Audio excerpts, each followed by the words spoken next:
There we go. Starting today's media scrums with track and field head coach Travis Floeck, Siefken, Augustine Hancock.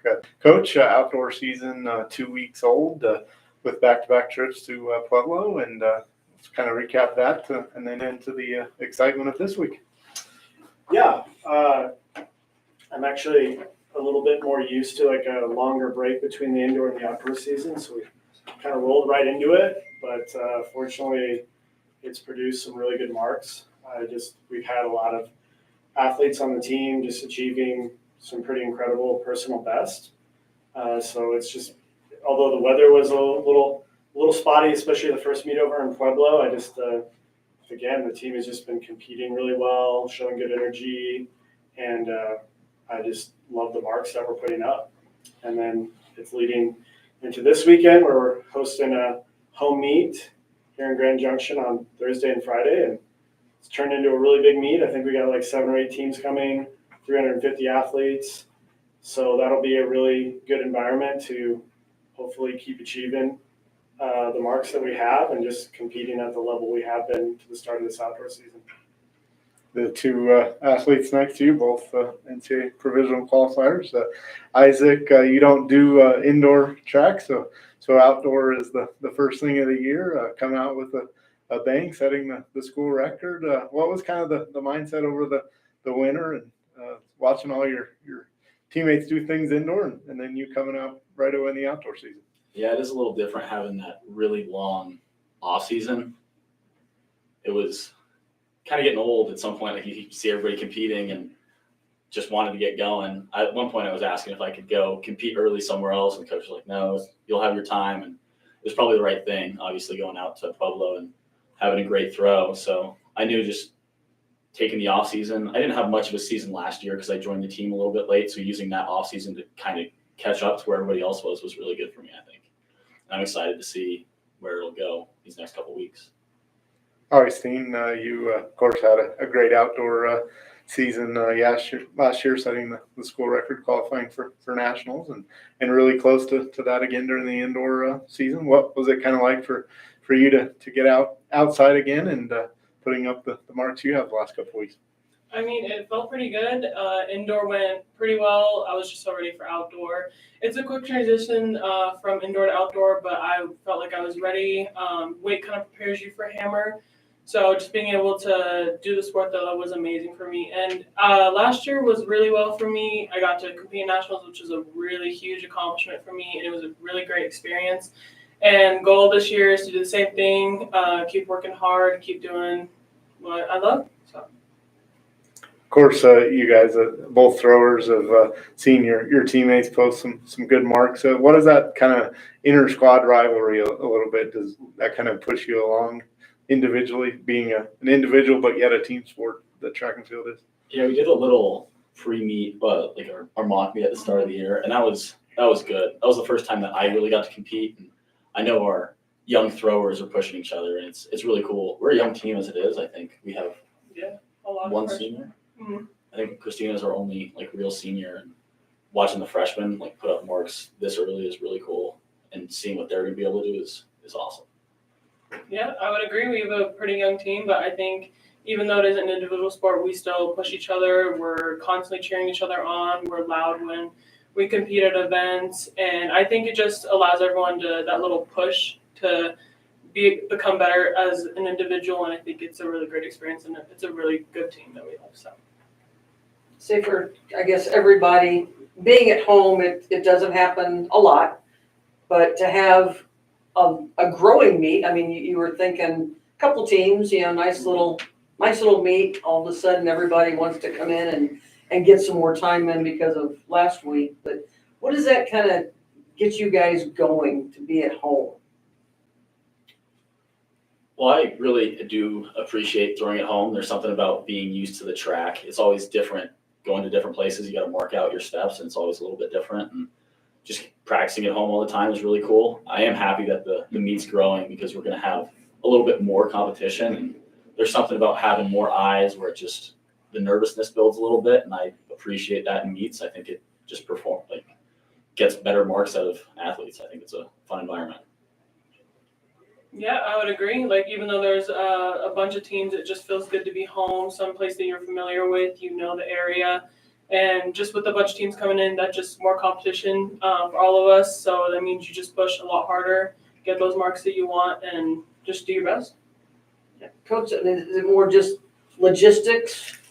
At the Yeah, last yeah. minute? Yeah, I mean, definitely the coaching staff, there's some different type of work that comes with hosting a home competition, but right now the staff is super motivated. We want to put on a fabulous meet. I think having more teams here is an opportunity.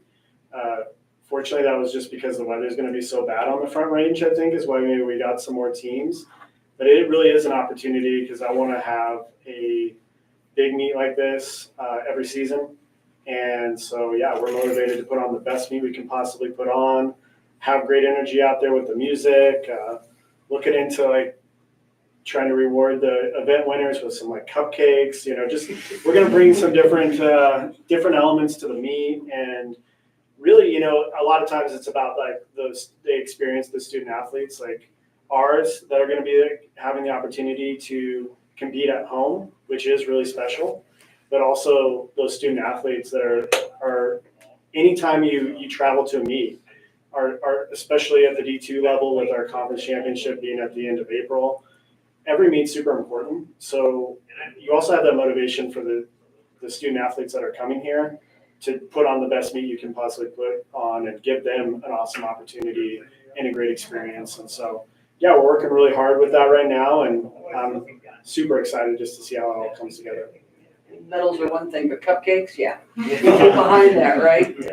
How did you two decide on your events? Did they just kind of find you, just kind of trial and error, and this is what I want to do? Well, I started throwing when I was in middle school. It was strictly just shot put and discus. And when I came to college, I got recruited, and hammer and weight became really huge events for me. And I still do love to focus on discus and shot put, but they just kind of, I guess, stumbled across, and I ended up being really good at them, and I wanted to improve myself in all of my events. So they've been going pretty well, and yeah, I do love the sport that I do. Yeah, mine's a little bit of a different story. I started as a baseball player. I went to the University of Illinois first, and I had a great experience while I was there, but I got injured my freshman year and had some hiccups along the way. I got the yips. I don't know if y'all are familiar with that term, but didn't really have any idea where the ball was going. And I transferred here originally to play baseball, hoping that things would change a little bit. And while things did get better, it wasn't good enough to really compete. And I was ready for a change. So while I was playing baseball, I stumbled across like some javelin mobility stuff that throwers were using. And I thought maybe I'd try that out. Hopefully it'd help my body for baseball. And when baseball kind of ended for me in the fall, I was like, maybe I can do this. I saw some YouTube videos, and I ordered one on Amazon and picked it up and started throwing, and then walked on early last year. But it's been great since then. It's been a blessing for sure. Since Patty's not going to ask the burning question, I will. What flavor cupcakes are we talking about here? I don't know. I'm leaving that to my assistant, Greta Van Kalkar. She's on cupcake duty, so I know we're tapping into a local business, and I guess hopefully a variety. Coach, you mentioned normally having a bigger break between the indoor and outdoor seasons. What challenges has having such a shorter break this year kind of presented in trying to keep your athletes healthy? It's a great question. Obviously it's my first year, so that's where the difference would be, just with the program that I was at a year ago. I don't know if I can necessarily pinpoint something there. I do feel like we had a little bit of a break. I think the challenge is how you approach it is, our two athletes who competed at nationals indoors, Gabby and Antone. Gabby will open up this weekend at our meet, so giving her a little bit of a break. Antone didn't compete in the first meet. So, just definitely assessing where each student athlete is at, and maybe we kind of held some people out one of these first two meets just to try to make sure we're not overdoing it in the beginning. And, like Isaac, for example, just came out, busted it out, and then didn't compete this weekend because he's got some more opportunities ahead of him. So I think it's just that's where the individualization comes in and just really communicating with the student athletes, and then our athletic training staff has done a really good job as well. Question of the week time. Best question. This week's question is, what is your go-to karaoke song, and kind of why is it that your choice?